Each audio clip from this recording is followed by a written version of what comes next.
अब पाकिस्तान के रेल मंत्री हनीफ अब्बासी ने दावा किया कि पाकिस्तान के पास 130 परमाणु बॉम्ब हैं। आइए हम आपको बताते हैं कि पाकिस्तान ने अपने परमाणु बॉम्ब कहां कहां रखे हुए हैं। सैटेलाइट इमेज और रिपोर्ट्स के अनुसार आप देखिए हमारे पीछे यहाँ पर पाकिस्तान के परमाणु हथियारों को देश के अलग अलग हिस्सों में रखा गया है।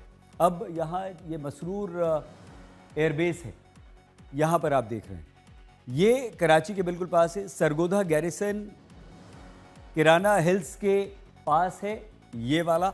इसके अलावा गुजरावाला गैरिसन जो है वो यहाँ है, और पानू अकील ये वाला सिंध में है। खुजदार गैरिसन बलूचिस्तान में है, यहाँ पर आप देख रहे हैं। और इसके अलावा नेशनल डेवलपमेंट कॉम्प्लेक्स जो कि इस्लामाबाद के पश्चिम में है, जिसे कि एनडीसी के नाम से जाना जाता है। हम आपको ये भी बता दें कि 2001 में पाकिस्तान के 2 वैज्ञानिक ओसामा बिन लादेन से मिले थे, जिसके बाद पाकिस्तान के परमाणु बॉम्ब्स की सुरक्षा पर प्रश्न खड़े हो गए थे। और इस कारण से पाकिस्तान ने परमाणु वॉरहेड और उन्हें ले जाने वाली मिसाइल और अलग अलग विमानों को अलग अलग रखा गया है। तो पाकिस्तान के मुकाबले भारत सरकार शांत है, अपनी रणनीति बना रही है। जो कार्रवाई होगी वो समय आने पर हमारी सरकार सबके सामने रखेगी। लेकिन पाकिस्तान की एटमी धमकी के बाद ये जान लेना हमें आवश्यक हो गया है कि हमारे देश की परमाणु क्षमता कितनी है, और क्यों इसके बावजूद पाकिस्तान हर बार हमला करने के बाद भारत को धमकी देता है। हमारी इस रिपोर्ट में हम आपको दिखाते हैं हमारी परमाणु शक्ति।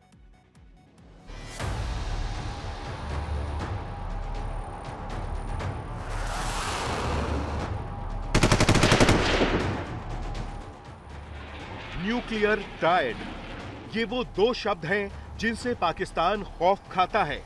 न्यूक्लियर ट्रायड का मतलब क्या है? इसका मतलब है भारत जमीन से, हवा से और समंदर से, तीनों ही रास्तों से परमाणु हमला करने की क्षमता रखता है।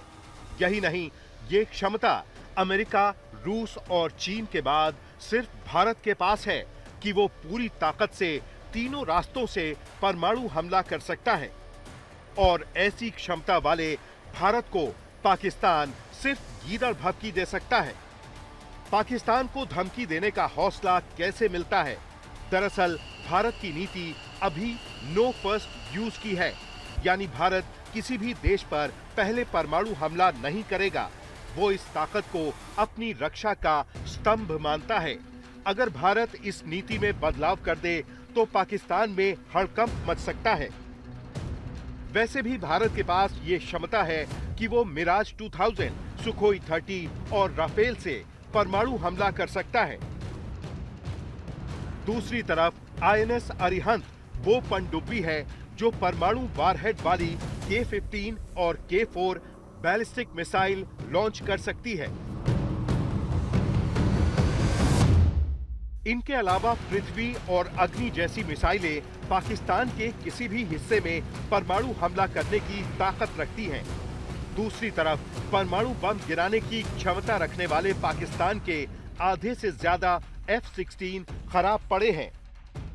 ये काफी एक्सप्लोसिव रेवलेशन है। 50% जो F-16 फाइटर हैं, खबरें आई हैं कि वो अनसर्विसेबल, उड़ नहीं सकते। ठीक है, काम हो रहा है उनके ऊपर, ओवरऑल हो रहा है। काफी पुराने जेट हो गए हैं ये। J-17 फाइटर आधों के रडार काम नहीं कर रहे, और पाकिस्तान की एयरफोर्स का चीफ बिल्कुल पैनिक में है कि साहब थोड़ा टाइम दीजिए ताकि मैं सब ठीक कर लूँ। ठीक है, सो अब मेरा ख्याल हमारी ओर से भी जो भी हमने करना है अब हमको कर डालना चाहिए, क्योंकि अगर वाकई में इनकी एयरफोर्स की इतनी पतली हालत है, then I think we should take it fullest advantage. Pakistan जहां गौरी और गजनी जैसी मिसाइलों की धमकी दे रहा है, वहीं उसे याद रखना चाहिए कि भारत के पास S-400 है, जो भारत की सीमा में आने वाले किसी भी हवाई टारगेट को मार गिराने की ताकत रखता है।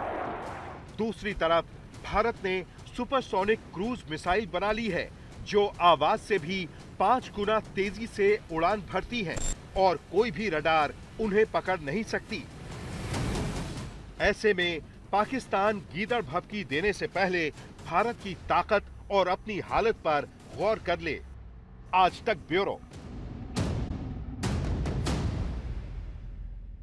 गर्मियों की छुट्टी होने वाली थी, मेरे पापा आने वाले थे, तो हम लोग सभी खुश थे। तो मैं एक बेड पे चढ़ के डांस कर रहे थे।